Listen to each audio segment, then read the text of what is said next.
experienced it doing like punditry, and I've experienced it as a player. We had a 4-hour delay before, and every single time I spoke to it about it on last week's show, and we did the Mamelodi Sundowns game against Ulsan, and we had a lightning delay, and then it was like every 30 minutes, if there's another strike, you get another 30 minutes. So, but it's happened to me a few times, right? But never when there's only been 4 minutes left to play. And like in these moments, like, you know what it's like when you're playing.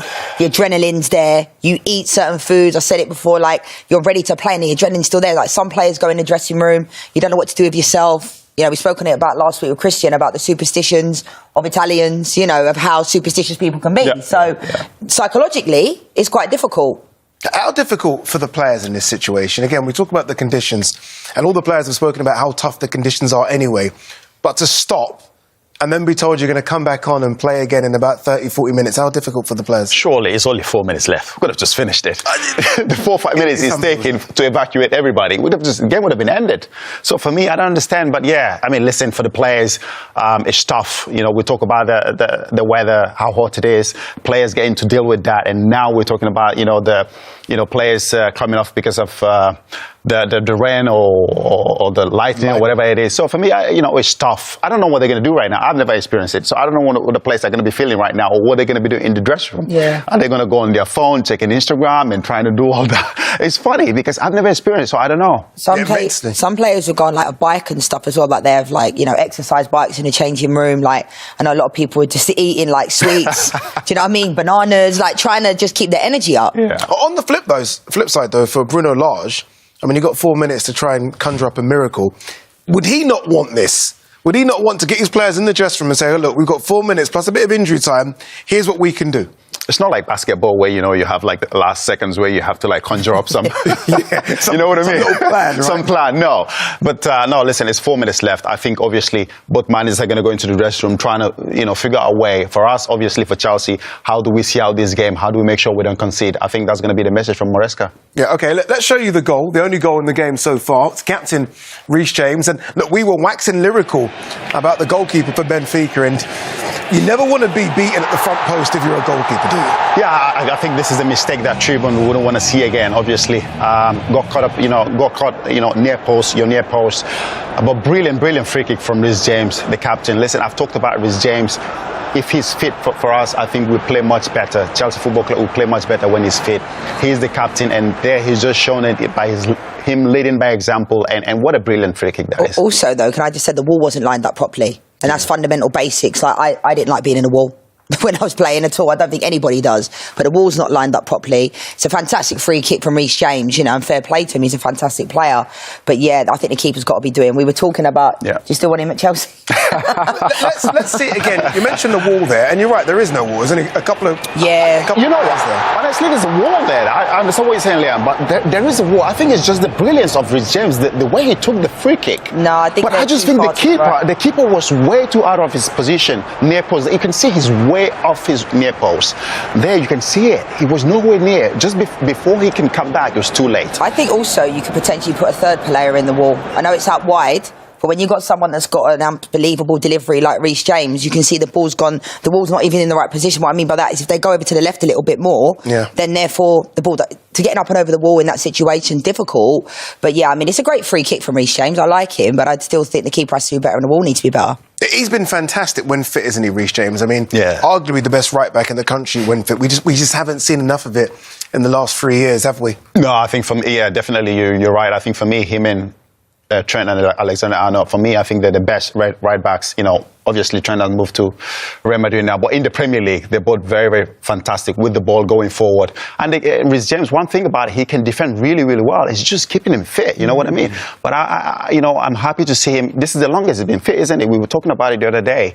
If we can keep him fit, he's a brilliant player, with the crosses and the passes and that sort of free kick. I think he scored one, in the Premier League this season.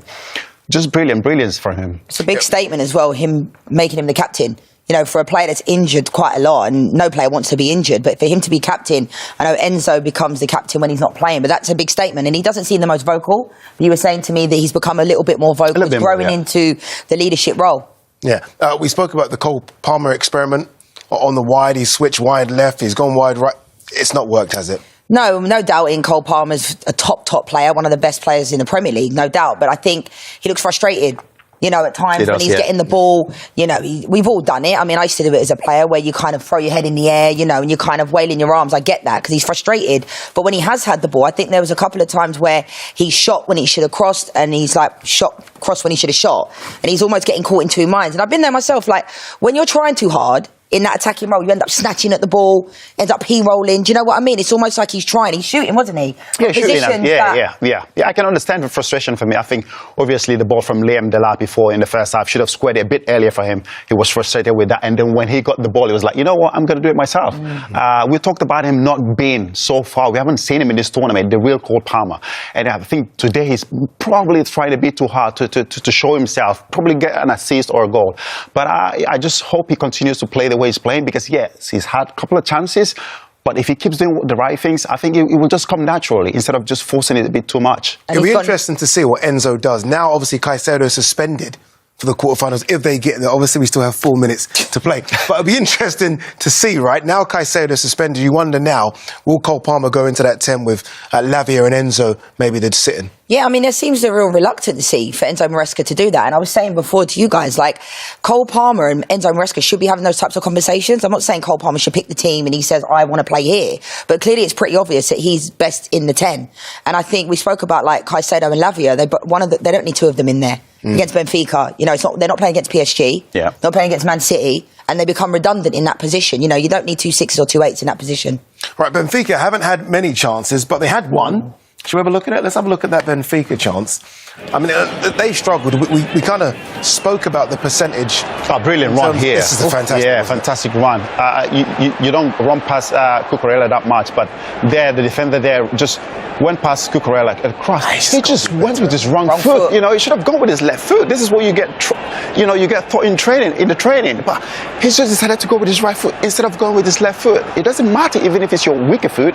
When you're in that position, use the best foot that is suited for the position. That shows, I guess, how bad Benfica have been going forward, if that's the chance we're showing you. They haven't had that many chances. But that is a chance, though, you know. Like, that, I agree. Like, that has to be put in the back of the net. We've all missed them, but he's gone with a complete wrong foot. He's got no awareness of where he is inside the area. Like, it's poor. And against Chelsea, those chances are few and far between. Yeah. So you have to make the most of them. Well, speaking about the big man up front, Liam Delap, for a lot. Had a goal, obviously, offside, but his legs looked like they were starting to run in treacle, weren't they, in the last sort of 20 minutes of that game? Yeah. But it was a good outing for him, just maybe not as good as it was the game before. No, not as good as the game it was before, his first game when he came on as well. He looked a bit leggy, didn't he? I think towards the last 20 minutes. And we're talking about it, saying, you know, this is where Nicholas Jackson could have just come in with fresh legs and start running again behind defenders and creating chances. But, of course, not the best of Liam Delap today that we've seen. But overall, I think this tournament, he'll be happy with his performance as well. Yeah, it's good experience, isn't it, regardless. And even though he was leggy, the goal was an offside goal, but he got there, left foot, put it in the back of the net. You never know, right? Until the VAR says it's offside, you never know. Yeah, and I think you can see in this game, I mean, there's a few times Cole Palmer went down overstretched. You know, it's hot there.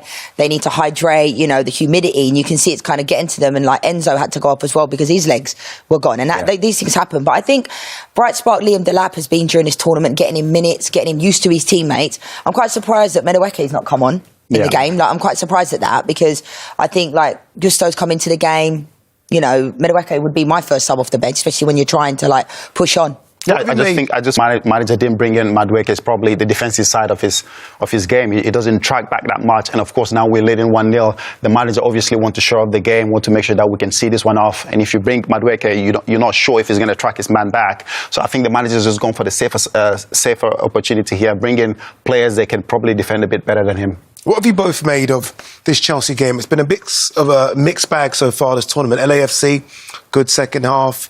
Flamengo, we saw that obviously losing. Then we saw Esperance, second half, they really started to put things together. What have you made of this Chelsea game so far? It's been a mixed performances here and there, but I think overall, the manager will be happy. Listen, we've come so far. We're in the round of 16. Obviously, if we win this, we progress to the quarterfinals. So, yeah, we've done well so far, but I think obviously we need to pick it up a bit because, the opponents are going to become tougher. I think if we go past Benfica today, we play the winners of Palmeiras and stuff. And then if you go past that, you probably... Oh, you're looking past that already, yeah? Getting carried away. There's still 4 minutes to go. Still got 4 minutes to go, right? I keep saying it, though. I think we will go all the way. Yeah. The group has just opened up a little bit up for us. So, So there's every hope to be positive here. I think for Chelsea, like, this is a very Chelsea performance. You know, it's very inconsistent. I think I like a lot of their individuals, but it's like, come on. Do you know what I mean? Like, you expect a little bit more from them individually. Yeah, like, I don't think you ever know what you're really going to get out of a lot of the individuals. Apart from Cole Palmer. We made a point about Badiashile. For me, listen, I don't really rate him that much, but he had a good game as well. But I think when you have that luxury of bringing a player like Tosin as well, who I thought played well the last game, I thought he would have started, got a goal last game. But obviously, the manager had to rotate the team, fresh legs, which is very, very important.